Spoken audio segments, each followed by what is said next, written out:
வார்த்தை இழந்து போனதை தேடவும் ரட்சிக்குமே மனுஷகுமாரன் வந்திருக்கிறார். இந்த நாளில் நம்ம இந்த வார்த்தையை கேட்டு கொண்டிருக்கிற நம்ம அநேக காரியங்களை இழந்து போயிருக்கலாம். ஆனா இழந்து போனதை நம்ம திரும்பியாக பெற்றுக்கொள்ளனா நம்மளுக்கு வல்லமை வேணும். வல்லமை இல்லைன்னா இழந்து போனதை நம்ம பெற்றுக்கொள்ள முடியாது. இழந்து போனது நம்மளோட ஆவிக்குரிய வாழ்க்கையா இருக்கலாம். இழந்து போனது வீட்டோட சந்தோஷமா இருக்கலாம். இழந்து போனது நீ விலை மதிக்கப்பட்ட எந்த காரியமா இருக்கட்டும், அது உன்னை சார்ந்த எந்த விஷயமா இருந்தாலும் இழந்து போனதை நீ மீட்டெடுக்கணும்னா உனக்கு தேவன் தேவை. இல்லனா இன்னைக்கு நம்ம லைஃப்ல இழந்து போன எல்லாமே இழந்து போனதாவே தான் இருக்குமே தவிர அதை நம்ம மீண்டுமாக பெற்றுக்கொள்ள முடியாது. அப்ப இழந்து போனது நம்ம மீண்டுமாக பெற்றுக்கொள்ளும்படி கர்த்தர் நம்மளை எதனால நிரப்புகிறார்னா, அப்போஸ்தலர்கள் 1வது அதிகாரம் 8வது வசனம் பாருங்க என்ன சொல்லுது. 1வது அதிகாரம் உங்களுக்கு என்ன தேவை? இழந்து போனதை திருப்பணும்னா, பின்வாங்கி போறவங்களை கொண்டு வரணும்னா, ஒரு ஆத்மாவை ஜெயிக்கணும்னா, ஒரு ஆத்மாவை ரட்சிப்புகளை நடத்தணும்னா, ஒரு சபையை நடத்தணும்னா, ஒரு ஊழியக்காரனா இருக்கணும்னா என்ன தேவை? பரிசுத்த ஆவி உங்களிடத்தில் வரும்போது நீங்கள் பலனடைந்து எருசலேமிலும் யூதேயா முழுவதிலும் சமாரியாவிலும் பூமியின் கடைசி பரியந்தமும் நம்ம இழந்து போனதை மீண்டுமாக பெற்றுக்கொள்ளனா ஆவியானவரோட வல்லமை நம்மளுக்கு தேவை. ஆவியானவர் இல்லைனா நம்மளால ஜெயிக்க முடியாது. எழுந்து போனதை நீ மீட்டுக்கொள்ள முடியாது. எழுந்து போனது யாருக்கிட்ட? சத்ரு இடத்துல நீ எழுந்துட்ட. பிசாசு அதை திருடிட்டான். அந்த சத்ருவை நீ எதிர்த்து நின்று போராட்டத்துல ஜெயிக்கணும்னா உன்னிடத்துல பரிசுத்த ஆவியானவர் உனக்கு வேணும். இந்த ஆவியானவர் நம்மிடத்துல வர அவர் தயாரா இருக்கிறார். என்ன எப்படி வந்தார் இந்த ஆவியானவர்? அப்போஸ்தலர் 2வது அதிகாரம் பாருங்க 1வது வசனம் என்ன சொல்லுது? பெந்தேகோஸ்தே என்னும் நாள் வந்தபோது அவர்கள் எல்லாரும் அல்லேலூயா தேவனோட ஆவியானவர் எந்த இடத்துல அசைவாடுவார்னா ஒரு மன ஆவி இருக்கணும். நான் எப்பவுமே சொல்லுவேன், ஒரு வீட்டுல கூட நம்ம ஜெபிக்க 2 பேர் இல்ல 3 பேர் ஒன்னா இருக்கணும். ஒரு மனசா இருக்கணும். ஒரு மனம் இருக்கிற இடத்துல தேவ ஆவியானவர் அந்த இடத்துல வருவார். ஒரு மனம் என்பது நீ சொல்றத நான் ஏத்துக்க மாட்டேன், நான் சொல்றத நீ ஏத்துக்க மாட்டேன்றதல்ல. நம்ம 2 பேருக்கும் எங்க குடும்பத்திற்கு எது நல்லது, இது யாரு சொன்னாலும் நம்ம ஏத்துக்கிறோம் பாருங்க, அதுதான் ஒரு மன ஆவி. இதுதான் ஒரு மன ஆவி. என்ன கொஞ்சம் வீட்டுல அப்படி நடக்கும். நீ சொன்னதெல்லாம் நான் செஞ்சுட்டேன்னா அவ்வளவுதான், நம்ம வீடு எங்கேயோ போயிடும் அப்படின்னு சொல்லுவாங்க. கேள்விப்பட்டுக்குவீங்க இல்லைங்களா? சண்டை நடக்கும்போது சொல்லிடுவாங்க. ஆனா கர்த்தர் சொல்லுகிறார் நம்ம எப்படி செயல்படணும்? ஒரு மனமா ஒரு வீட்டுல ஒருத்தர்ல 2 பேர் ஒரு மன ஆவி கொண்டு இருக்கணும். ஒரு மனமா இருக்கணும். அப்பதான் தேவ ஆவியானவர் உங்க வீட்டுல பிரவேசிக்க முடியும். அப்பதான் தேவ ஆவியானவர் உங்க குடும்பத்தை நடத்த முடியும். அப்பதான் தேவ ஆவியானவர் உங்க பிள்ளைகளோட வாழ்க்கையை மாற்ற முடியும். பரிசுத்த ஆவியானவர் இறங்கி வர அந்த இடத்துல எல்லாம் மேல் வீட்டு அறையில ஒரு மனமாய் இருந்தார்கள். 120 பேரு 10 நாள் ஒரு மனமாய் ஜெபித்தார்கள், வார்த்தையை தியானித்தார்கள். ஆண்டவர் சொன்னபடியே, அவர் வாக்குத்தத்தம் பண்ணபடியே பரிசுத்த ஆவியானவரை ஏற்ற நேரத்தில் அனுப்பிட்டார். எப்படி அனுப்பினார் பாருங்க. 2வது வசனம் என்ன சொல்லுது? அப்பொழுது பலத்த காற்று அடிக்கிற முழக்கம் போல, பலத்த காற்று அடிக்கிற முழக்கத்தை போல வானத்திலிருந்து சடதியாய் ஒரு முழக்கம் உண்டாகி அவர்கள் உட்கார்ந்திருந்த வீட்டு முழுவதையும் நிரப்பிற்று. அவங்க உட்கார்ந்திருந்த வீடு முழுவதும். கைகளை தட்டி நன்றி சொல்லுங்க. ஏன் சொல்லுங்க? நீங்க உட்கார்ந்துங்கிற உங்க வீட்டையும் கர்த்தரால நிரப்ப முடியும். நீங்க எப்ப ஒருமனப்படுறீங்களோ, நீங்க உட்கார்ந்து இருக்கிற அந்த வீட்டுல தேவ ஆவியானவர் இறங்கி வருவார். கர்த்தரால வர முடியும். அவருக்கு தேவை அந்த இடத்துல ஒரு கூட்ட பிள்ளைகள், ஒரு செட்டு ஜனங்க ஒரு மனமா இருக்கணும். அவங்க உட்கார்ந்து இருந்த இடத்துல அவர் இறங்கி வந்தார். பாருங்க என்ன ஆச்சு பாருங்க. அப்படியே படிங்க. அல்லாமலும் அக்கினி மயமான நாவுகளைப் போல பிரிந்திருக்கிற நாவுகள் அவர்களுக்கு காணப்பட்டு அவர்கள் ஒவ்வொருவர் மேலும் வந்து அமர்ந்தது. அவர்கள் ஒவ்வொருத்தர் மேலும் அக்கினி நாவுகளாய் மாறிச்சு. இது சாதாரண நாக்கல்ல. அக்கினியாய் அவர் இறங்கி அங்க இருக்கிற ஒவ்வொரு நாவையும் அக்கினியின் நாவாய் மாற்றி விட்டார். பாருங்க, தேவ ஆவியானவர் அந்த இடத்துல இறங்கி வந்தார். அந்த அக்கினியை இறங்கி வந்தப்ப என்னாச்சு பாருங்க. அந்த இடத்துல என்ன சொல்ற? 4வது வசனம் முன்னாடி படிங்க. அவர்கள் எல்லோரும் பரிசுத்த ஆவியினாலே நிரப்பப்பட்டு, அல்லேலூயா, பரிசுத்த ஆவியினால் நிரப்பப்பட்டு. இதுக்குதான் நம்ம பிரயாசப்படணும். நான் பரிசுத்த ஆவியில நிரப்பப்படணும். நான் ஆவியில நிரப்பப்படணும். I want to be filled with the Holy Spirit. எல்லா நாளும் என்னோட எண்ணமெல்லாம் நான் ஆவியில நிரம்ப இருக்கணும். நான் ஆவியானவர் என்னோட இடைப்படணும். தேவ ஆவியானவர் என் ஆளுகை செய்யணும். நீ ஜுரமா இருக்கிறியோ, உன் வீட்டுல பிரச்சனை இருக்குதோ, நீ கண்ணீரோட இருக்கிறியோ, எந்த சூழ்நிலையிலும் தேவ ஆவியானவர் உனக்குள்ள இருக்க அவர் பிரியப்படுகிறவராய் இருக்கிறார். என எந்த சூழ்நிலையிலும் அவர் நம்மளை விட்டு விலகிற தேவன் அல்ல. இந்த வீடு பூமியானது ஒழுங்கின்மையா, பூமியானது எப்படி இருந்துச்சு? ஆழத்தின் மேல் இருள் இருந்தப்பவே ஜலத்தின் மேல ஆவியானவர் அசைவாடி கொண்டிருந்தாரு. ஒண்ணுமே இல்லாத நிலைமையிலும் ஆவியானவரால அசைவாட முடியும். இல்லாததை இருக்கிறதாய் மாற்ற முடியும். ஆனா தேவ ஆவியானவர் அந்த இடத்துல இறங்கி வரணும். பாருங்க, பைபிள் சொல்லுகிறது. அப்போஸ்தலர் 2வது அதிகாரம் 33வது வசனம் என்ன சொல்லுது பாருங்க. அவர் தேவனுடைய வலது கரத்தினாலே உயர்த்தப்பட்டு, ஆண்டவராகிய இயேசு கிறிஸ்து 3ஆம் நாள் உயிர்த்தெழுந்து அந்த 10 நாள் அவங்க எல்லாம் பெந்தகோஸ்து நாள் அன்னைக்கு காத்திருந்தப்போ அந்த பரிசுத்த ஆவியானவர் வந்துச்சு இல்லீங்களா? பாருங்க எப்படி வந்துச்சு. அந்த இடத்துல எழுதி இருக்குது, அவர் தேவனுடைய வலது கரத்தினாலே உயர்த்தப்பட்டு, தேவனோட வலது கரத்தினால் உயர்த்தப்பட்டு, பிதா அருளின வாக்கு தத்தத்தின்படி பரிசுத்த ஆவியை பெற்று நீங்கள் இப்ப காண்கிறதும் கேட்கிறதுமாகிய இப்ப பொழிந்தருளினார். யார் பொழிந்தருந்தது? இயேசு. என்ன பண்ணாரு? பரிசுத்த ஆவியானவரை பொழிந்தருளினார். அப்ப இன்னைக்கும் நம்மள யார் ஆவியினர் நிரப்ப முடியும்? தேவ ஆவியானவர் தான். பரிசுத்த ஆவியான நம்மளுக்கு கொடுக்கணும்னா இயேசு தான் நம்மளுக்கு கொடுக்கணும். ஆண்டவராக இயேசு கிறிஸ்து கிட்ட நம்ம அநேக ஜெப குறிப்புகளை வைக்கிறோம். ஆனா வல்லமையினால நிரப்பப்பட நம்மளுக்கு தேவையானது என்னன்னா பரிசுத்த ஆவியானவர். என் வீட்டுல இருக்கிற பிரச்சனைகளை மாத்த எனக்கு தேவையானது பரிசுத்த ஆவியானவர். நம்ம பிரேயர் பண்றது தப்பு இல்ல.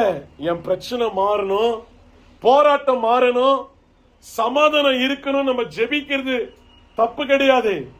ஆனா இது எல்லாத்துக்குமே நம்மளுக்கு தேவை ஆவியானவர் தான். ஆவியானவர் இருந்தார்னா அந்த இடத்துல விடுதலையின் கர்த்தர் சொல்லுகிறார். என்ன பாருங்க, பாருங்க, தேவ ஆவியானவர் எந்த இடத்துல இருக்கிறாரோ அந்த இடத்துல விடுதலை உண்டு. பாருங்க, தீத்து அப்படின்ற ஒரு புஸ்தகம் இருக்குது பாருங்க. அப்போஸ்தலன் பவுல் எழுதின வார்த்தை தீத்துன்ற அந்த வார்த்தை, book, the book of Titus, 3வது அதிகாரம்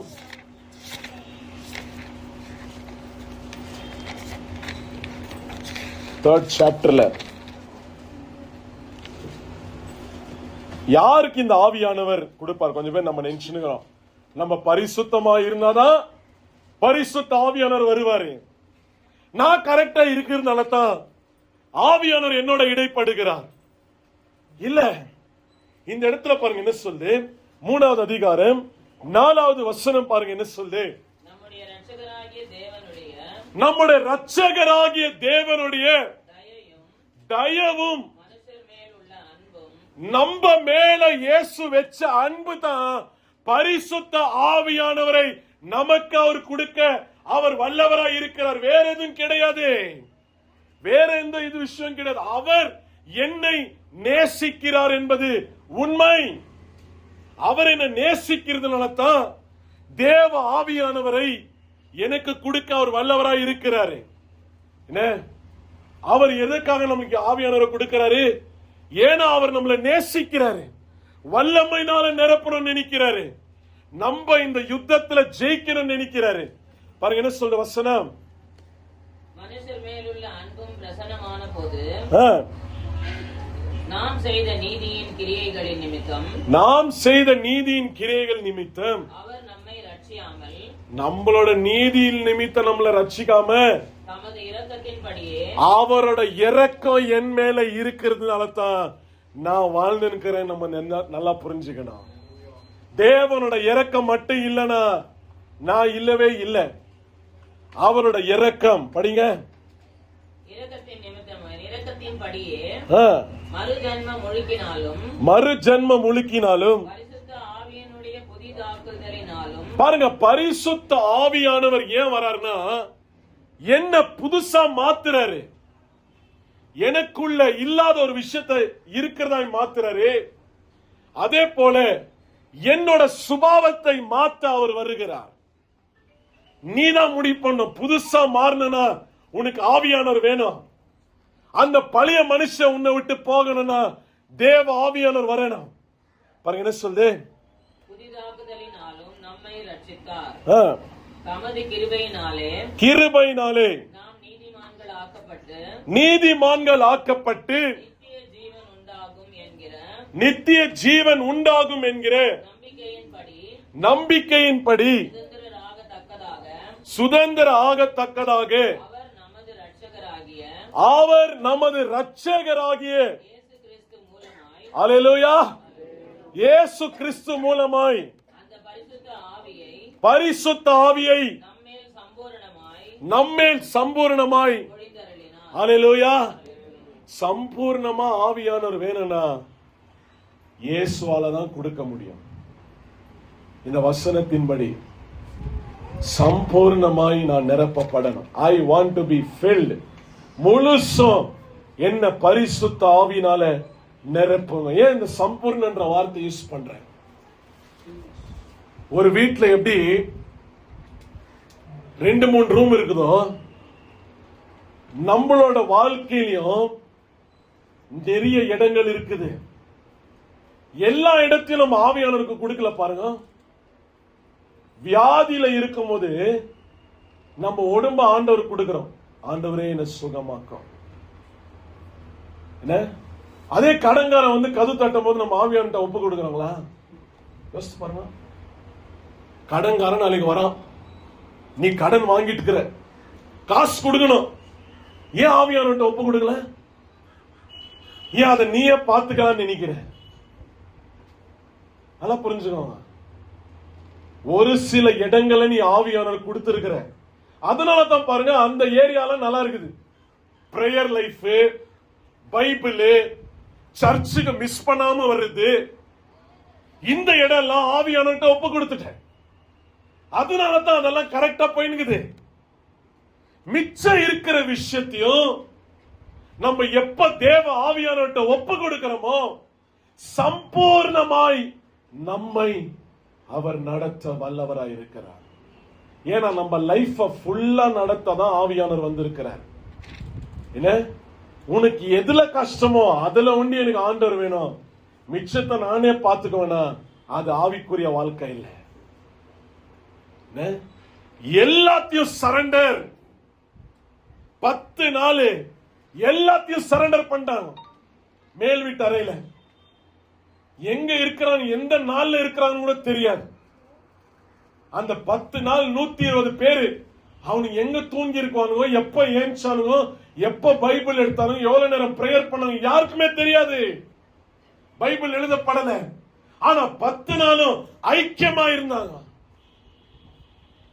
அப்ப இன்னைக்கு என் லைஃப் நான் கம்ப்ளீட்டா ஆண்டவர்கிட்ட ஒப்பு கொடுக்கணும். அப்பதான் தேவ ஆவியானோட வல்லமையை நான் ருசி பார்க்க முடியும் எல்லா ஏரியாலையும். இப்ப சில ஏரியால மட்டும்தான் ஆவியானவர் ஆளுகை செய்யறார். எல்லா ஏரியாலையும் அவர் என்ன பண்ணும், ஆளுகை செய்யணும் அப்படின்னு நம்ம ஒப்பு கொடுக்கணும். ஏன்னா பாருங்க, நம்ம நிறைய பேர் என்ன நினைச்சுக்கிறோம், வார்த்தை தெரிஞ்சா நம்ம ஆவிக்குரிய மனுஷனா இருக்கிறோம். வார்த்தை தெரிந்தவர்கள் எல்லாருமே ஆவிக்குரிய மனுஷர்கள் கிடையாது. நல்லா புரிஞ்சுக்கோ. ஃபர்ஸ்ட் யாருக்கு தெரியுமா வார்த்தை சொன்னாங்க? மனப்பாடமா யார் வார்த்தை சொன்னு தெரியுமா? ஃபர்ஸ்ட் ஆதியாகமம் 3வது அதிகாரம்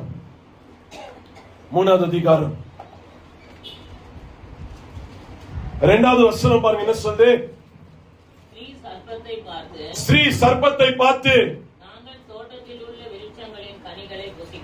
தோட்டத்தில் உள்ள கனிகளை புசிக்கலாம், ஆனாலும் தோட்டத்தில் நடுவில் இருக்கிற விருட்சத்தின் கனியை குறித்து தேவன் சாகாதபடிக்கு புசிக்கவும் தொடவும் வேண்டாம் என்று ஜெயிச்சிட்டாங்களா, தோத்துட்டாங்களா? தோத்துட்டான். ஏவாள் தான் ஃபர்ஸ்ட் ஆவிக்குரிய வாழ்க்கையில நம்ம பார்க்கிறோம் பைபிள்ல. ஆண்டவரோட வார்த்தையை சொன்னான். யாரிடத்துல? அதுவும் பிசாசு இடத்துல. பிசாசுக்கே கோட் பண்ண பழைய பாம்பாகிய சர்ப்பம் சாத்தான் என்றும் பழைய பாம்பு என்றும் சகோதரர்களை என்ன பண்றான், அவன் எதிராக முறுமுறுக்கிறவனும் அவனுக்கு எதிராக ஃபர்ஸ்ட் வார்த்தையை அனுப்புது யாரு? ஏவாள் தான் அனுப்பினா. இப்ப வார்த்தை மட்டும் இருந்தா கொஞ்சம் பேர் நினைச்சுறான், எனக்கு வார்த்தை தெரியும், நான் பொழிச்சுக்குவேன். இந்த பைபிளை 4-5 வாட்டி படிச்சவங்களா எனக்கு தெரியும், அவங்களுக்கெல்லாம் வார்த்தை தெரியும் நல்லா. பிசாசுக்கிட்டே வார்த்தை சொல்லுவாங்க. அப்ப ஏவாள் வார்த்தை சொன்னாலே, ஏன் அப்ப ஜெயிக்கல? ஆதாம் கூட வார்த்தை தெரியும், தோத்துட்டானே. இப்ப பாருங்க 4வது அதிகாரம். கொஞ்சம் பேர் இப்படி, இது ஒரு ஸ்பிரிச்சுவல் லைஃப். ஃபர்ஸ்ட் வார்த்தை தெரிஞ்சும் தோத்துட்டான். என்ன சொல்றேன், வார்த்தை மட்டும் தெரிஞ்சா போதாது, எந்த வார்த்தையை எங்க யூஸ் பண்ணணும் தெரியணும். என்ன நம்மளுக்கு எந்த வார்த்தையை எந்த இடத்துல நான் பயன்படுத்தணும்னு எனக்கு தெரியணும். கத்தி இருக்குதுன்னு நான் எல்லாத்தையும் வெட்ட முடியாது. கத்தி இருக்குதுன்னா எங்க வெட்டணுமோ அத்தான் வெட்டணும். என்ன இருபுறம் பட்டயம் சொல்றாரு இந்த வார்த்தை. நீ எங்கன்னா அங்க வீசிந்தினா நிறைய பேர் அதே வார்த்தையை வச்சு காயப்படுத்துவேன். நிறைய பேர் அதே வார்த்தையை வச்சு என்ன பண்ணுவேன், ஸ்பிரிச்சுவலா இருக்கிற நீ பேசுவேன். ஆனா ஏற்ற நேரத்துல ஏற்ற வார்த்தையை ஆவியானவரால மட்டும்தான் உனக்கு சொல்ல முடியும். அந்த வார்த்தையை நீ பேசும்போது நீ ஜெயிச்சிருவ. பாருங்க இந்த இடத்துல 4வது அதிகாரம், இங்க ஒருத்தம் இல்ல 4th சாப்டர் 3வது வசனம். இவன் எவ்வளவு ஸ்பிரிச்சுவலா இருக்கான் பாருங்க. சில நாள் சென்ற பின்பு காயின் நிலத்தின் கனிகளை கர்த்தருக்கு காணிக்கையாக கொண்டு வந்தான். காயின் காணிக்கையை கர்த்தருக்கு கொண்டு வந்தான். அதனால கொலை பண்றது அவன் நிக்க வச்சிட்டானா? நீங்க சொல்லுங்க, காணிக்கை எத்துனது எவ்வளவு பெரிய விஷயம். தேவன் சொல்லாம நீங்க காணிக்கை கொடுக்க முடியுமா? நம்ம என்ன சொல்றோம், இருதயத்தில் ஏவப்பட்டவர்கள். கர்த்தர் உங்களிடத்துல சொல்லுகிறத நீங்க விதைங்க. என்ன கட்டாயத்தோடும் அல்ல, விசனத்தோடும் அல்ல. சில பேர் 1ல் 10 கொடுக்குறீங்க, தப்பில்ல, ஆண்டவருக்காக கொடுக்குறீங்க, எதுவுமே சொல்ல. ஆனா இங்க என்ன சொல்றாரு? காணிக்கையை கொண்டு வந்தான். கரெக்டா ராங்கா? அப்ப கடவுள் விஷயத்துல அவன் கரெக்டா இருக்கிறான் இல்லையா? நான் என்ன சொல்றேன், ஏவாளும் வார்த்தையில கரெக்டா இருந்தான், காயினும் வார்த்தையில, அவனுக்கு உண்டான வார்த்தையில கர்த்தருக்கு காணிக்கைய கொண்டு வந்தான். ஆனா கொலை பண்ணிட்டானே, கூட இருக்கிறவனே சாவடிச்சிட்டானே. நல்லா யோசிச்சு பாருங்க. இன்னைக்கு வார்த்தை தெரிஞ்சவன் தான் தப்பு பண்றான். வார்த்தை தெரியாதவனை இந்த உலகத்துல இருக்கிற சட்டம் தண்டிக்கிட்டோம். பவுல் சொல்றாரு, ரொம்ப அழகா சொல்றாரு 1 கொரிந்தியர்ல. 1 கொரிந்தியர் 1 Corinthians chapter 6:12. எல்லாவற்றையும் அனுபவிக்க 5:12 6ன்னு சொல்லிட்டேன். 5ல 12 13. புறம்பே இருக்கிறவர்களை குறித்து தீர்ப்பு செய்கிறது என் காரியமா? தீர்ப்பு செய்யறது என் காரியமா? சர்ச்சில் இல்லாதவங்களும் ஆவிக்குரிய வாழ்க்கையில இல்லாதவங்களையும் குறித்து தீர்ப்பு செய்யறது என்னோட காரியமான்னு கேக்குறாரு பவுல். பாருங்க, உள்ளே இருக்கிறவர்களை குறித்து அல்லவோ? உள்ள இருக்கிறவங்கள தானே நான் பேச முடியும். நீங்கள் தீர்ப்பு செய்கிறீர்கள். யாரு? ஆண்டவருக்குள்ள இருக்கிறவங்கள தான் தீர்ப்பு செய்யறோம். வெளியே இருக்கிறவன் பாருங்க பிரதர், இவங்க இப்படி பண்ணிட்டாங்க, அவங்க ஒரு புறஜாதின்னு சொல்றீங்களே, அவங்களுக்கு ஆண்டவர் வார்த்தை தெரியாது. இப்படி ஒரு திருட இருக்கிறான், அவன் ஒரு விசுவாசியா இருந்தா தப்பு. இங்க ஒரு தப்பு பண்றான், மன்னிக்காம இருக்கிறான், விசுவாசியா இருந்தா தப்பு. இங்க ஒருத்த கரெக்டா இல்ல, அவன் ஒரு விசுவாசியா இருந்து வார்த்தையை தெரிஞ்சவனா இருந்தா தப்பு. அவன் புறஜாதியா இருந்து அவன் ஆண்டவர் யாருன்னு தெரியாம ஒரு தப்பு பண்ணும்போது அவனுக்கு ஆண்டோட வார்த்தை தேவை. பாருங்க அடுத்த வசனம் என்ன சொல்லுது?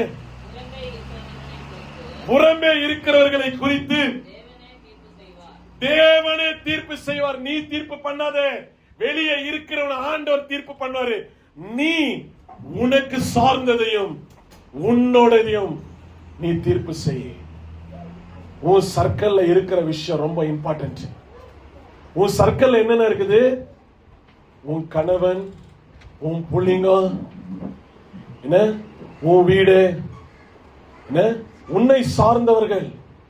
இந்த சர்க்கிள்ல உன்னிடத்துல தேடி எனக்காக ஜெபம் பண்ணுங்க, எனக்கு ஒரு ஆலோசனை கொடுங்க அப்படின்னு வராங்க பாருங்க. அவங்க கிட்ட உண்மையா பேசணும். வெளியே இருக்கிறவன தீர்ப்பு பண்ண ஆண்டவர் நம்மளை கூப்பிடல. நல்லா புரிஞ்சுக்கோங்க. ஏவாளுக்கு வார்த்தை தெரியும், ஆதாமுக்கு தெரியும், காயினுக்கு வார்த்தை தெரிஞ்சும் காணிக்கை கொடுத்தோம், அவன் உண்மையா இல்ல பாருங்க.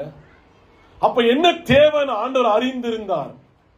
அதனால தான் வாக்குத்தத்தம் பண்ணார். என்னன்னு பாருங்க, நம்மளுக்கு என்ன தேவை மனுஷனுக்கு பாருங்க. பைபிள் சொல்லுகிறது, யோவான் 14வது அதிகாரம், ஜான் சாப்டர் 14:16 பாருங்க என்ன சொல்லு? நான் பிதாவை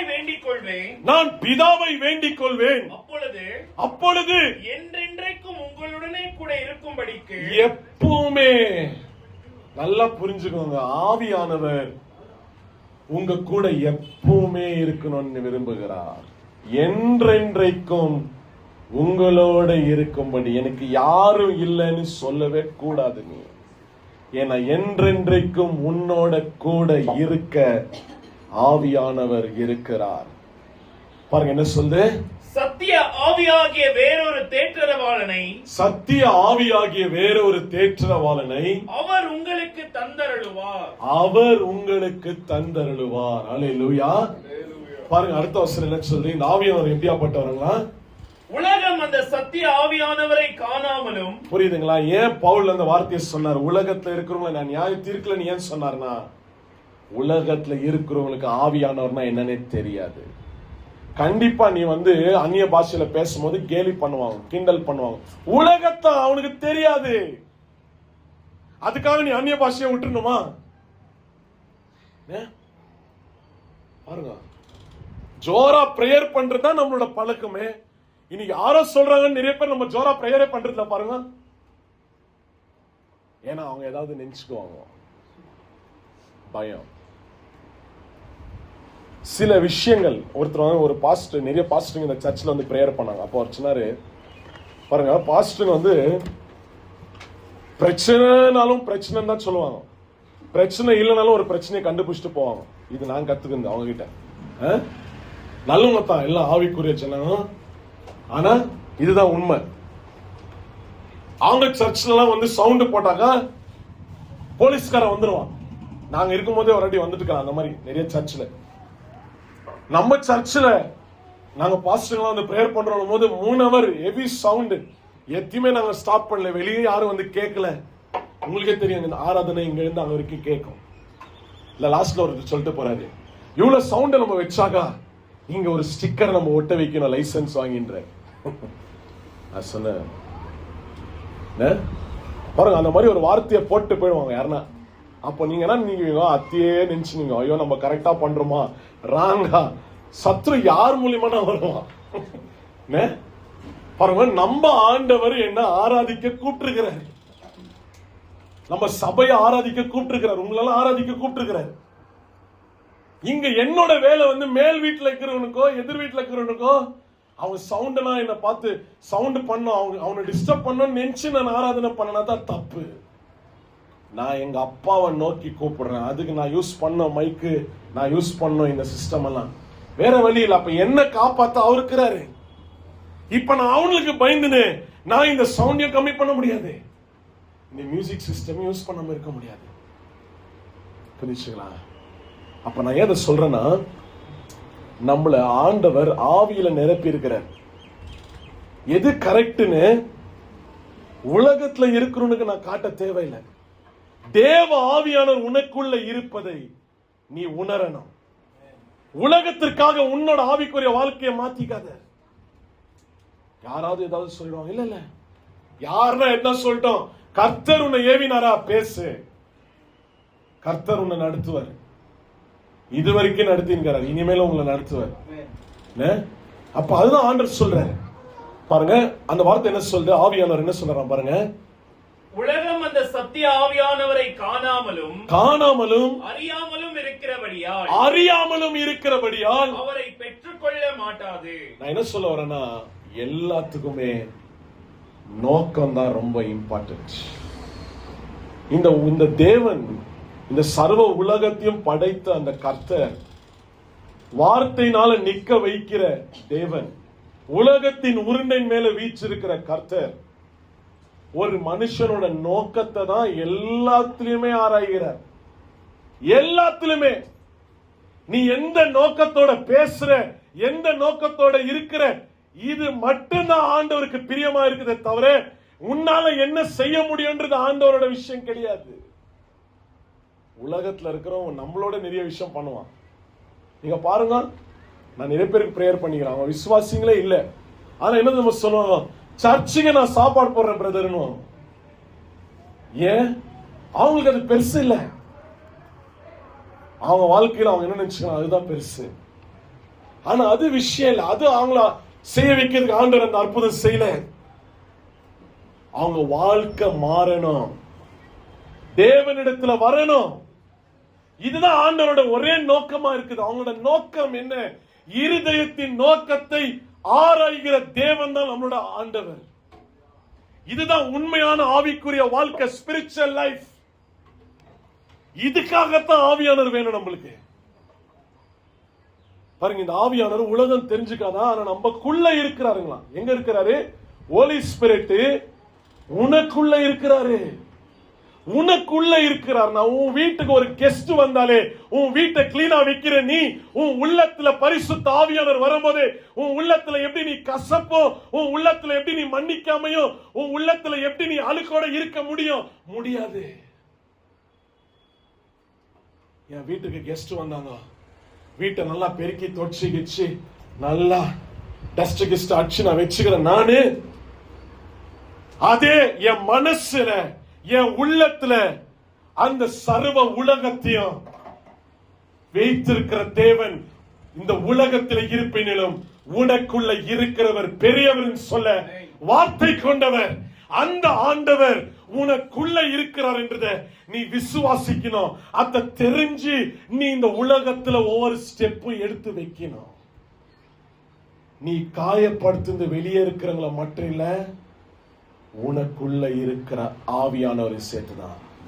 அத தெரிஞ்சுக்கா, அதான் இம்பார்ட்டன்ட். நான் எப்பவுமே சொல்லுவேன், ஒருத்த மன்னிக்காம இருக்கிறான்னா பிசாசு ஒரே கல்லுல 2 மாங்காய். புரியுதுங்களா? நீங்க ஒருத்தரை மன்னிக்கலனா ஒரே கல்லுல 2 மாங்காய் அடிச்ச மாதிரி. ஏன் சொல்லுங்க? நீங்களும் ஆண்டவர் சொன்ன வார்த்தையை கேட்கல, அவன் லைஃப்ல நிம்மதி இல்லாம பண்ணிட்டோம். அப்போ ஒரே கல்லுல 2 பேரையும் அடிச்சுட்டோம் நம்ம ஒருத்தரை மன்னிக்காம இருக்கும் போது. பாருங்க, ஏன்னா ஆவியானவர் வைத்திருப்பது பெரிய விஷயம் அல்ல. பைபிள் சொல்லுகிறது பாருங்க, இந்த பைபிள் ஆண்டவர் எழுதின வார்த்தை.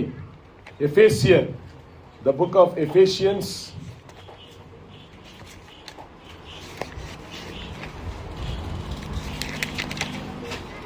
Ephesians 4th chapter 30th verse இருந்து படிக்கலாம். என்ன சொல்லுது பாருங்க, 4வது அதிகாரம் 30வது வசனம். அன்றியும் நீங்கள் இன்னைக்கு ஆவியில நிரம்ப முடியாம நம்ம லைஃப் இல்ல, ஆவியில நிரம்பிடலாம். பிரேயர் பண்ணணும், இமிடியேட்டா வந்துருவாரு ஆவியானவர். ஆனா அவர் எனக்குள்ள வச்சுக்கிறதா ஆவிக்குரிய வாழ்க்கை. பாருங்க என்ன சொல்லு, அன்றையும் நீங்கள் மீட்கப்படும் நாளுக்கென்று முத்திரையாக பெற்ற தேவனுடைய பரிசுத்த ஆவியை துக்கப்படுத்தாதீங்க. இதுதான் உண்மை. மனுஷனை துக்கம் பண்ணும்போது நம்ம மனசு உள்ளத்துல இருக்கிற ஆவியானவர் துக்கப்படுற. துக்கப்படுத்தாம இருங்கன்னு கர்த்தர் சொல்றார். ஆவியானவர் துக்கப்படுத்த கூடாது, நம்ம உள்ளத்துல இருக்கிறார். அதனால தான் நான் சொன்னேன், உனக்கு வார்த்தை தெரியலாம், காயின் மாதிரி காணிக்கையும் ஆண்டவர் சொன்ன மாதிரி கொடுக்கலாம். ஆனா தேவ ஆவியானவர் ரொம்ப இம்பார்ட்டன்ட். அவரை நான் துக்கப்படுத்திட்டேன்னா என் மேல முத்திரையாக வைக்கப்பட்டிருக்கிறது ஆவியானவர் தான். நீ கிறிஸ்தவன் என்பதற்கு அடையாளம் உன்னோட பேர் இல்ல, உன் மேல இருக்கிற தேவ ஆவியானவர் தான். Nothing else. உன் மேல வச்சிருக்கிற அந்த ஆவியானவர் தான் முத்திரை. நீ ஒரு ஆவிக்குரிய மனுஷி, ஆவிக்குரிய மனுஷன் என்பதற்கு அடையாளம் தேவ ஆவியானவர் உன்னிடத்துல இருக்கிறார் என்பதற்கு தான் ஒரே ஒரு அடையாளம். பாருங்க என்ன சொல்லு பாருங்க, ஆவியானவர் எப்படியெல்லாம் நம்ம துக்கப்படுத்தலாம். அடுத்த வசனங்கள் எழுதுகிறது, சகல விதமான கசப்பும் இன்னைக்கு சர்ச்சில் இருந்து விட்டு போகும்போது உன்னை விட்டு போயிடணும். யார் மேல நீ கசப்போட இருக்கவே கூடாது. சகல விதமான கசப்பும் கோபம் உனக்கு யார் மேலேயும் இருக்க கூடாது. நெக்ஸ்ட், மூர்க்கம் யார் மேலேயும் இருக்க கூடாது. கூக்குரல், கூச்சல் போடுறது, கத்துறது இருக்கவே கூடாது. தூஷணம், கெட்ட பேச்சு பேசுற உன் நாக்கு கழுவப்படணும். நீங்க இங்க இருந்து வெளியே போகும்போது எந்த துர்குணமும் உங்களை விட்டு நீங்க கடவுது என்று சொல்லி பாருங்க. ஒருவருக்கு ஒருவர் தயவாய் அப்படின்னு என்ன தெரியுங்களா, இரக்க மனசா. ஒருத்தரோட ஒருத்தர் எப்படி இருக்கணுங்களா, இரக்க மனசா இருக்கணும். பைபிள் படிக்கலன்னா கோவப்படுங்க, பிரேயர் பண்ணலன்னா கோவப்படுங்க. வீட்டுல மிச்ச எல்லா விதத்திலையும் கோவத்தை கண்ட்ரோல் பண்ணிக்கோங்க. ஆண்டவர்கிட்ட கேளுங்க. இது ஒரு நாள்ல நடக்கிற விஷயம் அல்ல. ஆனா தேவ ஆவியானவர் இருந்தால்னா கண்டிப்பா உனக்குள்ள மாற்றம் வரும். என்ன உன்னை பார்க்கிறவங்க சொல்லணும், இந்த 2025ல இருக்கிறதோட 2026ல 6 மாசம் ஆயிடுச்சு, எவ்வளவு பெரிய மாற்றம் உனக்குள்ள வந்துகுதுன்னு சொல்லலாம். அப்ப நீ உண்மையிலே ஆவியில இருக்கிறன்னு அர்த்தம். என்ன போன வருஷம் பாக்குறதோட இந்த வாட்டி நீ கொஞ்சம் தடியாயிட்டியப்பான்னு நிறைய பேர் சொல்லிக்குவாங்க. கொஞ்சம் பேரு போன வருஷம் பாக்குறதோட இந்த வருஷம் நீ மெலிசாயிட்டேன்னு சொல்லிக்குவாங்க. இதெல்லாம் பாருங்க ஜனங்க எந்த அளவுக்கு கவனிக்கிறாங்க. பிரதர் அப்பெல்லாம் மெலிசாகுவார், இப்ப பாருங்க எப்படி ஏற்றுக்கிறாரு. கவனிக்கிறாங்க. அப்பெல்லாம் ஷர்ட் பட்டன் போட்டார்னா ஓப்பன் ஆயிடும், இப்ப பாருங்க மெலிசாயிட்டாரு, சாப்பாடு இல்ல அவருக்கு. நிறைய பேரு பேசுவாங்க சொல்லுவாங்க, தப்பில்ல, கவனிக்கிறாங்க. அப்போ மனுஷர்களை இப்படி கவனிக்கும் போது தேவனோட பார்வை எப்படி இருக்கும்? அதெல்லாம் யோசிச்சு பாருங்க. என்ன சொல்றேன்னா, தேவன் இந்த உலகத்துல நம்மள, உங்களை காண்கிறவர்கள் அவரை பார்க்கணும். இதுதான் ஆவிக்குரிய வாழ்க்கை. என்ன இப்ப பாருங்க, ஒருவரோட ஒருவர் தயவா இருந்து மனம் உருக்கமாய் இருந்து கிறிஸ்துவுக்குள் தேவன் உங்களுக்கு மன்னித்ததை போல நீங்களும் ஒருவருக்கொருவர். அல்லேலூயா. இப்படி நீ பண்ணினா ஆவியானவர் உன்னை விட்டு போக மாட்டார். அல்லேலூயா. உனக்குள்ளதான் இருக்காரு. நம்மளுக்கு தெரியும், நான் ஒரு சின்ன தப்பு பண்ணாலே என்னை விட்டு ஆவியானவர் போயிடுறாரு. திரும்பி நான் மன்னிப்பு கேட்கும் போது வர்றாரு. உலகத்தோட பாவத்தெல்லாம் ஏசப்பா மேல வச்சு என்ன பண்ணாரு? ஏலி ஏலி லாம சபத்தாங்க. ஏன்னா பாவம் நம்மளையும் ஆண்டவரையும் பிரிச்சிடும். அப்போ உன்னோட உள்ள சுத்தமா இல்லைன்னா அந்த உள்ளத்துல எப்படி பரிசுத்த ஆவியானவரால தங்க முடியும்? ஆவியானவர்னா வெறும் பவரா, வெறும் வல்லமையா, வெறும் அந்நிய பாஷையில பேசுறதா, இல்ல பிரேயர் பண்றதா, இல்ல பைபிள் வசனங்களை கோட் பண்றதா? ஆவியானவர் எதற்காக இருக்கிறார் தெரியுமா? ரோமர் 8வது அதிகாரம், the book of Romans chapter 8. நீ உண்மையிலே ஆவிக்குரிய ஒரு மனுஷனா இருப்பதற்கு அடையாளம் என்ன தெரியுமா? இது ஒரு நாள் நடக்கிற விஷயம் அல்ல. பாருங்க 8வது அதிகாரம் 29வது வசனம் பாருங்க என்ன சொல்லுது? தம்முடைய குமாரன் அநேக சகோதரருக்குள்ளே முதல் பேரானவராய் இருக்கும் பொருட்டு தேவன் எவர்களை நம்பதான், அது இங்க உட்கார்ந்துங்கிறமே நம்பத்தான், இந்த வார்த்தையை கேட்டுங்கிறமே, தேவன் எவரை முன்னறிந்தாரோ அவர்களை தமது. அல்லேலூயா. ஆவியானவர் என்ன சொல்றாருன்னா, குமாரனோட சாயல்ல நம்மள அவரை நிக்க வைக்கணும்னு நினைக்கிறார். என்னது? இயேசுவை போல நான் மாறுவதுதான் உண்மையான ஸ்பிரிச்சுவல் லைஃப், ட்ரூ லைஃப். இயேசுவை போல என்னோட உள்ளம் மாறணும். அல்லேலூயா. இந்த இயேசு, எனக்குள்ள இருக்கிற இயேசுவை தான் இந்த உலகத்துல இருக்கிறவன் பார்க்கணும். இனி கிறிஸ்தவன் பேர் கேட்டாலும் என்ன சொல்றான்? சாட்டர்டேனா நீங்க பார்ட்டிக்கு போவீங்களா? இல்ல நீங்க குடிக்குவீங்களா? வைன் மட்டும் நீங்க குடிக்கலாம் இல்லையா? ஏன்னா சண்டே சண்டே உங்க சர்ச்சில் தான் வைன் குடிக்கிறாங்கன்றான். அவனுக்கு எந்த வைனை நம்ம குடிக்கிறோன்னே அவனுக்கு தெரியல. அப்ப இந்த குவாலிட்டி எல்லாம் நம்மள கிறிஸ்தவனாக்காது. ஆனா எனக்குள்ள இருக்கிற இயேசு வெளிப்படும் போது உங்களுக்கே தெரியாது. நிறைய பேர் கேளுங்க, வெயிட் லாஸ் பண்றவங்கலாம் ஃபர்ஸ்ட் என்ன சொல்லுவாங்க தெரியுமா? வேர்ல்ட்ல உலகத்துல இருக்கிற பிள்ளைங்க எல்லாம் பேசுவாங்க, நீ உண்மையிலே வெயிட் லாஸ் பண்ணும்போது எங்க தெரியுமா? முகத்துல இருக்கிற இந்த குண்டா இருக்கிற இந்த முகம் எல்லாம் மெலிசாயிடுமா, என்ன? அப்புறமா தான் கொஞ்சம் கொஞ்சமா இந்த வயிறெல்லாம் கம்மியாகும், பேண்ட் எல்லாம் லூஸ் ஆக ஆரம்பிச்சிடும், டிஷர்ட் எல்லாம் ஒரு சைஸ் கம்மியாயிடும். என்ன? வெயிட் லாஸ் பண்ணும்போது இல்லைங்களா?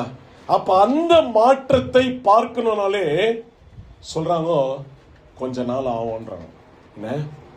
அப்ப உன்னை இயேசுவோட சாயலை பார்ப்பது ஒரு நாள்ல நடக்கிற விஷயம் அல்ல. இது ஒரு நாளும் ஆவியானவர் உன்னோட இடைப்படணும், உன்னோட பேசணும். ஒரு நாளும் என்ன அவர் உடைத்து உருவாக்குறதா ஆவியானோட வேலையா இருக்குது. அதுக்காக தான் என்ன அழைச்சாரு, அதுக்காக தான் என்ன கூப்பிட்டுருக்காரு. ஸ்பிரிச்சுவல் லைஃப்னா என்ன? இதுதான். நான் என்ன ஆவியானவர் இயேசுவோட சாயலாய் மாற்றுவதுதான் ஸ்பிரிச்சுவல் லைஃப். மிச்சம் நம்ம எல்லா விஷயமும் நம்ம எல்லாம் பண்ணலாம். நம்ம ஆத்துமாக்களை ஜெயிக்கலாம், பிறருக்காக ஜெபிக்கலாம், நான் பேய் ஓட்டலாம், அங்க போய் நோய்களை சுகமாக்கலாம். இதெல்லாம் உண்மைதான். இதெல்லாம் ஆண்டவர் நம்மோட இருப்பதால தான் நடக்குது. ஆனா கர்த்தர் என்னிடத்துல என்ன பார்க்கிறாருன்னா, அவரை போல ஏன் வாழ்க்கை சேஞ்ச் ஆகணும், ஏன் சுபாவம், என்னோட பேச்சு, என்னோட சிந்தனை, I have to become like Jesus. நான் சும்மா பேசுறேன்னு நினைச்சீங்களா? 1 யோவான் 2வது அதிகாரம் 1 John chapter 2 2வது அதிகாரம் 1வது சாப்டர்ல இருக்கிறத படிக்கலாம். ஃபர்ஸ்ட் 2வது அதிகாரம் 6வது வசனம் பாருங்க என்ன சொல்லுது. 6th verse. அவருக்குள் நிலைத்திருக்கிறேன் என்று சொல்லுகிறவன் அவர் நடந்தபடியே தானும் நடக்க வேண்டும். ஹalleluya. அவர் நடந்ததை போல தானும் நடக்கணும். பாருங்க, இதெல்லாம் உங்களோட ஸ்பிரிச்சுவல் கோலா வச்சுக்கோங்க.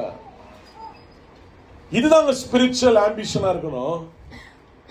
இதுதான் என்னோட ஆம்பிஷனா இருக்கணும். நான் அவரை போல நடக்கணும், அவரை போல நான் மாறணும், என்னோட சுபாவம் மாறணும். பாருங்க, இந்த கோலை நோக்கி நீங்க போகும்போதுதான் நீங்க நிறைய ஆத்மாக்களை ஜெயிப்பீங்க, நிறைய பேய் பிசாசுகளை ஓட்டுவீங்க, நிறைய வியாதியஸ்தர்களை சந்திக்குவீங்க. ஆண்டவர் உங்களுக்கு சொல்லாத விஷயங்களை செய்வாரு. ஆனா எப்போ நீ அவரை போல மாறணும்னு நினைக்கிறியா? இன்னைக்கு நம்மளோட என்னலாம் நான் எப்படி இதெல்லாம் ஆண்டவருக்காக அச்சீவ் பண்ணுவேன்னு நம்மளோட அச்சீவ்மெண்ட் லிஸ்ட் ஒன்று வச்சிருக்கிறோம். நான் இந்த மாதிரி ஒரு 1000 பேரை, நான் இந்த மாதிரி ஒரு 50 பேரை, நான் ஒரு 100 பேரை, நான் ஒரு 500 பேரை. ஓகே, அதெல்லாம் கண்டிப்பா நடக்கும். ஆமென்னு சொல்லு, கண்டிப்பா நடக்கும். ஆனா அதுக்கு முன்னால யூ ஹேவ் டு சேஞ்ச். உன்னை நீ மாத்திக்க ஆண்டவர்கிட்ட வரணும்.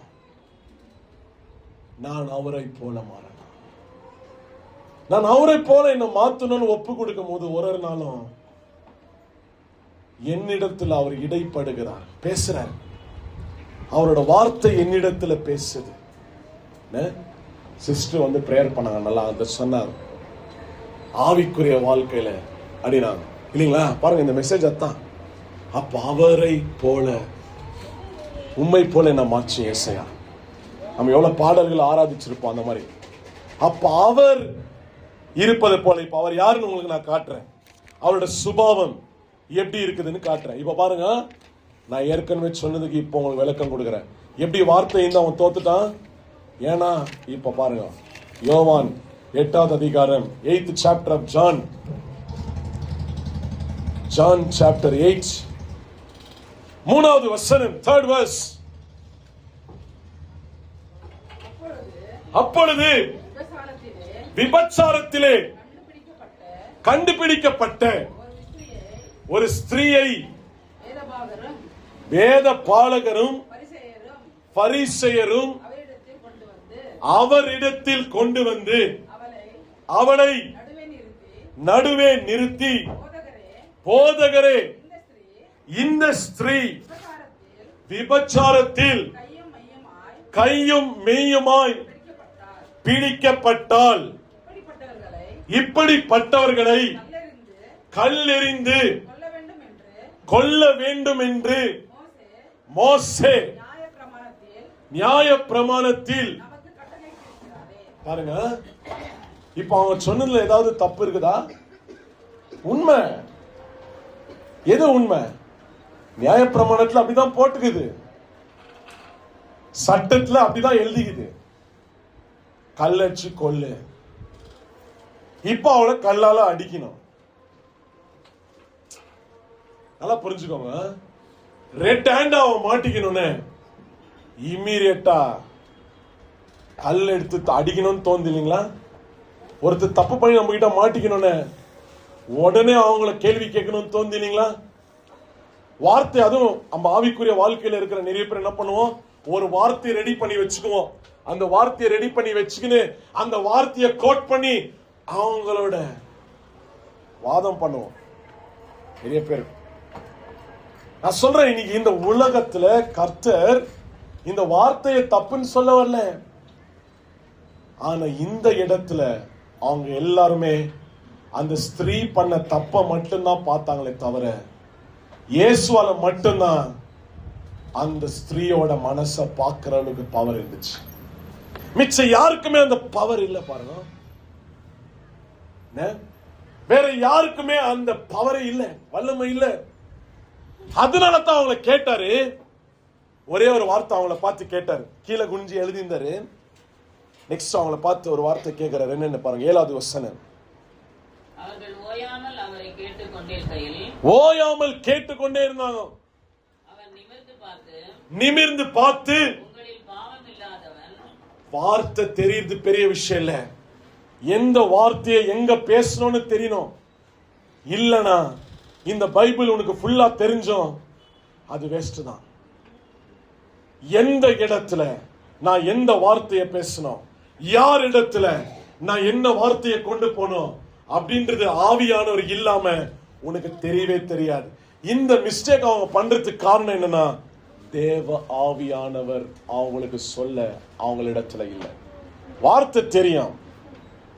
இயேசு எப்ப பெத்லகேம்ல தான் பொறுக்குவாருன்னு அங்க இருக்கிற வேதபாலர்களால சொல்ல முடிஞ்சே தவிர இயேசு இப்ப பிறந்திருக்கிறாருன்னு அவங்களால சொல்ல முடியல. அந்த ஞானிகளுக்கு மட்டும்தான் ஆண்டவர் அந்த ஸ்டார் மூலியமா வெளிப்படுத்தினார். வார்த்தை தெரியறதுக்கும் ஆவியில நான் நிரம்பி வார்த்தை தெரிஞ்சுக்கிறதுக்கும் ரொம்ப வித்தியாசம் இருக்குது. To be in the spirit, ஆவியில இருக்கும் போது எனக்கு வார்த்தை தெரியறதுக்கும் ஆவியில இல்லாதப்ப எனக்கு வார்த்தை தெரியறதுக்கும் ரொம்ப வித்தியாசம் இருக்குது. அதனால தான் பாருங்க, இன்னைக்கு நிறைய பேர் பைபிள் தெரிஞ்சும் நிறைய இடத்துல எந்த வார்த்தையை சொல்லணும் அவங்களுக்கு தெரியல. பைபிள் வார்த்தையை சொல்லிவிட அவங்க வீட்டுல பிரச்சனை. ஏன்னா எந்த வார்த்தையை யூஸ் பண்ண ஆவியானவர் உங்க இடத்துல கேட்கல. நீ பாண்டர் என்ன பண்றாரு பாருங்க, ஒரே வார்த்தை தான் சொன்னாரு, உங்களில் பாவம் இல்லாதவன் இவள் மேல் முதலாவது கல்லெறிய கடவன் என்று சொல்லி மறுபடியும் குனிந்து தரையில் எழுதினார். அப்ப என்னாச்சு பாருங்க, அவர்கள் அதை கேட்டு அது வரைக்கும் அவங்களோட மனசாட்சி குத்தப்படல. எப்போ ஒரு வார்த்தை ஒரு மனசாட்சியை தொடுதோ அப்ப அங்க ஒரு மாற்றம் நடக்குது. கல்லு அடிக்க வந்தவனுங்களை ஆண்டவர் போய் தடுத்து நிறுத்தல. இவங்களை குருட்டாட்டம் பிடிக்கவே பிரேயர் பண்ணல. நான் பழைய ஏற்பாடுலாம் எலிசா ஒரு ஜெபத்திலே எல்லாரையும் குருட்டாட்டம் பிடிக்க வச்சிருவாரு. அப்படியெல்லாம் பண்ணாம ஒரு வார்த்தையை அனுப்பினார். உங்களை பாவம் செய்யாதவன் ஃபர்ஸ்ட் கல்ல தூக்கி அடுறான்னு ஒரு வார்த்தை சொன்னோன்னே அவங்களோட மனசாட்சி குத்தப்பட்டுச்சு. நான் சொல்றேன், ஆக்ஷனோட வார்த்தைக்கு ரொம்ப பவர் இருக்குது. ஆனா கரெக்டான வார்த்தையை யூஸ் பண்ணோம். கரெக்டான வார்த்தையை ஏசப்பா இங்க யூஸ் பண்ணலனா எல்லாரும் அந்த பொம்பளைய கல்லடிச்சு சாவச்சிட்டுக்குவாங்க.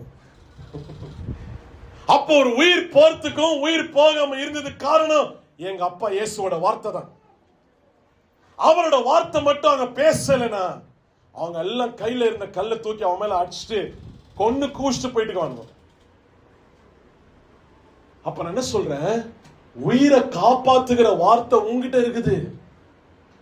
அத யார்கிட்ட எந்த உயிரை காப்பாத்தணும், எப்படி நான் காப்பாத்தணும், இந்த ஆத்மாவை நான் எப்படி ரட்சிப்புல நடத்தணும், அந்த வார்த்தையை நீ கேட்கும் போது ஆண்டவர் அந்த வார்த்தை அவன் இருதயத்தை உணர்த்துகிற வார்த்தையை உன் நாவல போடுவாரு. அப்போ அவங்க மனசு உருகிடும். பவுல் எவ்வளவு எங்கெல்லாம் பிரசங்கம் பண்ண, ஆனா அங்க போய் பிலிப்பி பட்டணத்துல போன வாரம் பார்த்தோம், லீதியாவோட மனசு ஓபன் ஆயிடுச்சு. அப்ப அந்த வார்த்தை எந்த வார்த்தை? இது யாரு எனக்கு சொல்லணும்? இதுக்குதான் எனக்கு ஆவியானவர் தேவை. இந்த ஆவியானவர் இருந்தா என் வீட்டுல நிறைய பிரச்சனைங்க வராம இருக்கும் பாருங்க. ஏன்னா எந்த வார்த்தையை பேசணும் ஆண்டவர் பேசுவார். ஒரு வாட்டி முதலே சொல்லிடுவார், காத்தாலிய இன்னைக்கு பேசவே பேசாத அப்படின்னா சைலண்டா இருங்க, வெறும் ஓன்னு சொல்லு ஆன்னு சொல்லு, அவ்வளவுதான் முடிஞ்சிச்சு. அவங்க கேட்டாலும் பேசு, இல்லைன்னா நீயா அதுவும் பேசாதானா, அப்படிதான் இருக்கணும் நீங்க. ஏன்னா அவங்க ஒரு பிளான் வச்சுக்கணும், சத்ரு ஆல்ரெடி நீ பேசினா ஒரு பிரச்சனையை பண்ணலான்னு. அப்ப அங்க ஆவியானவரோட வார்த்தைக்கு நம்ம செவி கொடுக்கணும். புரியுதுங்களா? பாருங்க என்ன நடந்துச்சு. இப்ப ஏசப்பா என்ன பண்ணாரு, பெரியோர் முதல் சிறியோர் வரைக்கும் ஒவ்வொருவராய் போய்விட்டார்கள். இயேசு தனித்திருந்தார். ஸ்திரீ நடுவே நின்றாள். இயேசு நிமிர்ந்து ஸ்திரீயை தவிர வேறொருவரையும் காணாமல் ஸ்திரீயே உன்மேல் குற்றம் சாட்டினவர்கள் எங்கே? உன்மேல குறை சொன்னவங்களா எங்க? ஒருவனாகிலும் உன்னை ஆக்கினைக்குள்ளாக ஒருத்தனாவது உன் ஆக்கினைக்குள்ளாக தீர்க்கவில்லையா என்றார். தீர்க்கவில்லையா என்றார். அதற்கு அவள் அதற்கு அவள் இல்லை ஆண்டவரே என்றார். இல்லை ஆண்டவரே என்று சொன்னாள். இயேசு அவளை நோக்கி, இயேசு அவளை நோக்கி, நானும் உன்னை ஆக்கினைக்குள்ளாக தீர்க்கிறதில்லை, தீர்க்கிறது இல்ல, நீ போ. இனி பாவம் செய்யாதே. அதுதான் இம்பார்ட்டன்ட். இனிமே போ, ஆனா பாவம் செய்யாத. ஈஸி இல்லைங்களா ஜட்ஜ்மெண்ட் பாஸ் பண்றது? உங்க எவ்வளவு பேருக்கு தெரியும் நினைக்கிறேன். பாக்குறது நான் ஃப்ரெஷ்ஷா இருக்குவேன். நான் ஒரு தான் தூங்கி இருக்குவேன். தெரியாது. நிறைய பேரை பார்த்தா என்ன நடக்குது அவங்க லைஃப்ல நம்ம தெரிஞ்சுக்க முடியாது. பாருங்க, எத்தையுமே நம்ம பிளெயினா எனக்கு வார்த்தை தெரியும்ன்றதால நான் அந்த வார்த்தையை மட்டும் வச்சு ஜட்ஜ் பண்ணாம ஆவியானவரிடத்துல நான் வெயிட் பண்ணணும். ஆவியானவர் எனக்குள்ள இருக்கும் போதுதான் என்னால கரெக்டான ஒரு விஷயத்தை செயல்படுத்த முடியும். இயேசுக்கு தெரியாத வார்த்தையா? இயேசுவே வார்த்தை தான். அவன் நினைச்சிருந்தா கல்லை தூக்கி அவரை அடிச்சிருக்கலாம். ஆனா அவருக்கு தெரியும் இவளுக்கு மன்னிப்பு கொடுத்து இனி பாவம் செய்யாதே. அவர் செய்தது பாவம் என்று உணர்த்தினார் பாருங்க. அத அவங்க பண்ணல. அந்த பாவத்தின் சம்பளமான மரணத்தை கொடுக்க வந்தாங்களே தவிர பாவத்தை உணர்த்த ஆவியானவரால மட்டும்தான் முடியும். வேற யாராலையும் முடியாது. அதனால தாங்க சொல்றேன், நியாய தீர்க்கத்துக்கு முன்னால ஒருத்தர் தப்பு பண்ணாங்கன்னா அவங்க பாவத்தை உணர்த்துற வார்த்தைகளை சொல்லுங்க. நிறைய வார்த்தைகளை நம்ம கோட் பண்ணலாம்.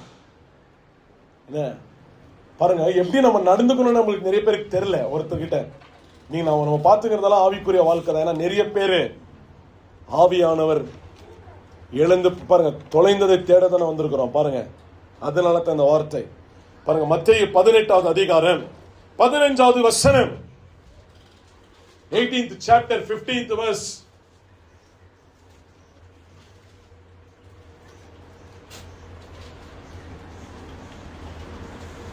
உன் சகோதரன் உனக்கு விரோதமாக குற்றம் செய்தால் அவனிடத்தில் போய் நீயும் அவனும் தனித்திருக்கையில் அவனுக்கு உணர்த்து. அவன் உனக்கு செவி கொடுத்தால் உன் சகோதரனை ஆதாயப்படுத்திக் கொண்டாய். இங்க என்னோட விஷயம் என்னன்னா, ஆண்டவர் என்ன சொல்றாருன்னா இந்த வார்த்தையில, தப்பு பண்ணோன்னு உடனே ஒருத்தர் நியாயத்திருக்காத. ஃபர்ஸ்ட் அவங்க பண்ணது தப்பு என்பதை அவங்களுக்கு உணர்த்து. அவங்களுக்கு புரியவை. நீ இது இப்படி பண்ணிருந்தாலும் என்னென்ன விஷயம் நடக்குது அது ரொம்ப இம்பார்ட்டன்ட்.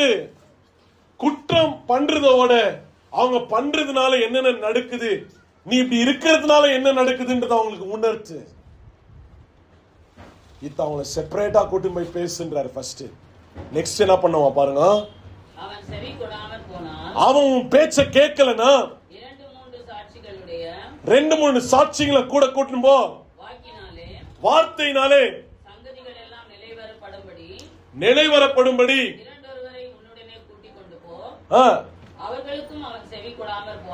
ரெண்டு பேரை கூட கூட்டின்னு போய் அவன் பேச்சு கேட்கிறானு பாரு. அப்பையும் பேச்சு கேட்கலன்னா பாருங்க என்ன சொல்றாரு. நெக்ஸ்ட் தான் சபைக்கு தெரியப்படுத்து. சபை பேசியும் மாறலனா அவனை நீ அப்ப கூட ஒதுக்க கூடாது. அந்நியானியை போலவும் ஆயக்காரனை போலதான் இருக்கணும். அவன் அப்பயும் அவனை நீ துரத்த கூடாது. இவ்வளவு அட்டெம்ப்ட் நீ பண்ணிட்டீங்கன்னா நான் சொல்றேன், அப்ப நீ நியாயத்து இருக்கிற. அவங்கள அவன் அப்படித்தான் அப்படின்னு நம்ம பேசுறோம் இல்லைங்களா, அப்ப நம்ம பண்றதெல்லாம் கரெக்ட். நம்ம ஃபர்ஸ்ட் ஒரு மனுஷன் மாறுவதற்கு நம்ம என்ன ஸ்டெப் எடுக்கிறோன்றது ரொம்ப இம்பார்ட்டன்ட். என் சைட்ல இருந்து அதான் இயேசு பண்ணாரு இந்த உலகத்துல. ஃபர்ஸ்ட் ஒரு ஸ்டெப் எடுத்து வச்சாரு. என்னன்னு, இனி பாவம் செய்யாதே. ஏன்னா இனிமே பாவம் செஞ்சா என்ன நடக்கணும் அவளுக்கே தெரியும். பாருங்க, இன்னைக்கு நான் ஆவிக்குரிய வாழ்க்கையில வளரணும். ஐ வாண்ட் டு பிகம் ஸ்பிரிச்சுவல். வார்த்தை மட்டும் இல்ல, எனக்கு ஆவியானவர் தேவை. அவர் இருந்தாதான் என்னால எந்த நிலைமையில நான் எப்படி நடந்துக்கணும் அப்படின்றது எனக்கு தெரிய வரும். ஆவியானவர் இல்லைன்னா எனக்கு தெரியாது. பாருங்க, ஆவியானவர் இருக்கும்போது வார்த்தை வருகிறது. யோவான் 14வது அதிகாரம் 26வது வசனம் பாருங்க என்ன சொல்லுது. 14 chapter 26 verse.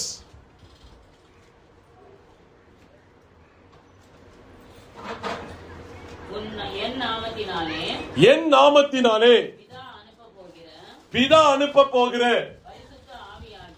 பரிசுத்த ஆவியாகிய தேற்றரவாளனே. அல்லேலூயா. ஆவியானவர் தான் உங்களுக்கு கத்து கொடுக்க வரான். எல்லாத்தையும் போதித்து நான் உங்களுக்கு சொன்ன எல்லாவற்றையும் உனக்கு நினைப்பூட்டுவார் சொல்றாரு. ஆண்டவரோட வார்த்தைய எனக்கு ஞாபகப்படுத்த வேண்டியது ஆவியானவர் தான்.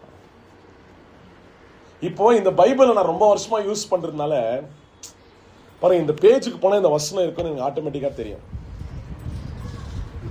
என்ன இந்த பேஜ்ல இந்த வசனம் இருக்குது, அதனால இப்படி ஓபன் பண்ண முடியும். என்ன எந்த வசனம் எங்க இருந்து இருக்குது இப்படி எடுக்க முடியும். ஆனா அது பெரிய விஷயம் இல்ல பாருங்க. ஆனா ஆவியானவர் என்னோட இடைப்படும் போது, இது என் போன்ல இருந்தாலும் இது என் பேக்ல இல்லைனாலும் என் நாவில் அவரோட வார்த்தை வருகிறது. அதுதான் ரொம்ப இம்பார்ட்டன்ட். அப்ப ஆவியானவர் மூலியமா நான் வார்த்தையை பேசணும். இந்த விஷயத்தை தான், இந்த ஆவிக்குரிய வாழ்க்கையை தான் நம்ம நோக்கி நடக்கணும்னு கர்த்தர் சொல்றாரு. இதுதான் ஆவிக்குரிய வாழ்க்கை.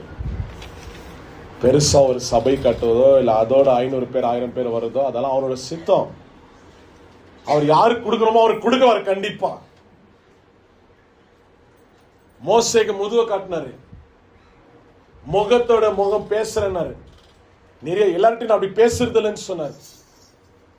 அப்ப அவருக்கு தெரியும் யாருக்கு எப்போ என்ன கொடுக்கணும்னு. ஆனா நம்மளுக்கு தெரியணும், நான் அவரோட இருந்து அவரோட முகம் எப்படி பிரகாசித்ததோ அதே போல என்னோட முகமும் என் வாழ்க்கையும் பிரகாசிக்கணும். அப்ப இன்னைக்கு நம்மளுக்கு தேவை பரிசுத்த ஆவியானவர். அவர்தான் எனக்கு எல்லாவற்றையும் எனக்கு கொடுக்கிறவரா இருக்கிறார். அவர் இல்லாம என்னால எந்த முடிவும் எடுக்க முடியாது. அப்ப அவர்கிட்ட நான் என்ன பண்ணோம், பிரேயர் பண்ணோம்.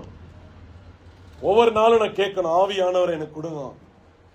ஆவியானவர் இல்லாம என்னால எதுவும் செய்ய முடியாது. பாருங்க 16வது அதிகாரம் 13வது வசனம் பாருங்க. ஆவியானவர் என்ன பண்றாரு? 14வது வசனம் 16:14. அவர் என்னுடையதை எடுத்து ஏசப்பாவோடதை எடுத்து உங்களுக்கு அறிவிப்பதினால். பாத்தீங்களா, இயேசு என்ன வார்த்தையை பேசணுமோ அத்த ஆவியானவர் உங்களை மறைச்சு பேசுறாரு. என்னை மகிமைப்படுத்துவார்.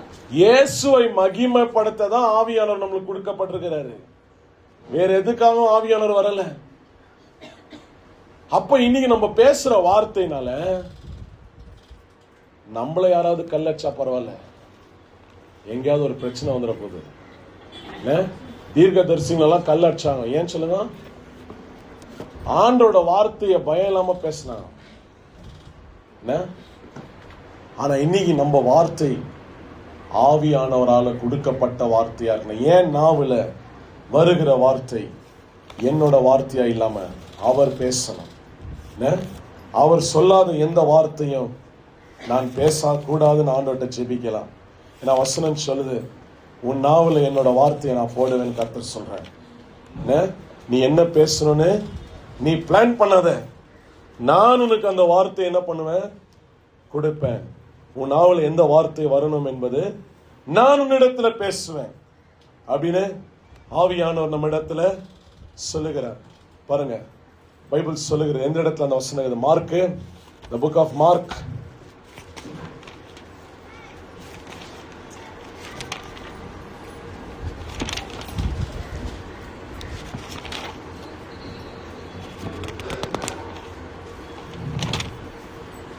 thirteenth chapter,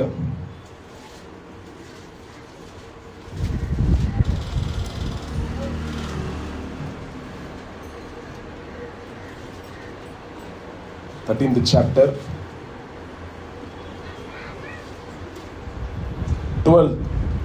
11th verse பாருங்க என்ன சொல்லுது. 11வது வசனம். அவர்கள் உங்களை கொண்டு போய் ஒப்புக் கொடுக்கும்போது நீங்கள் என்ன பேசுவோம் என்று முன்னதாக கவலைப்படாமலும் சிந்தியாமல் இருங்கள். அந்நாளிகையில் உங்களுக்கு எது அருள் செய்யப்படுமோ அதையே பேசுங்கள். ஏனெனில் பேசுறது நீ இல்ல, பரிசுத்த ஆவியே பேசுகிறது. இத்த ஞாபகம் வச்சுக்கனா நிறைய பிரச்சனைகளை உங்க வீட்டுல அவாய்ட் பண்ணிக்கலாம். பேசுறது நீயா இருந்தா பிரச்சனை, பேசுறது ஆவியானவரா இருந்தா அந்த வீடு மாறும். கண்களை மூடலாம், ஆண்டவர்கிட்ட ஒப்பு கொடுக்கலாம். இப்ப கேட்கலாம்,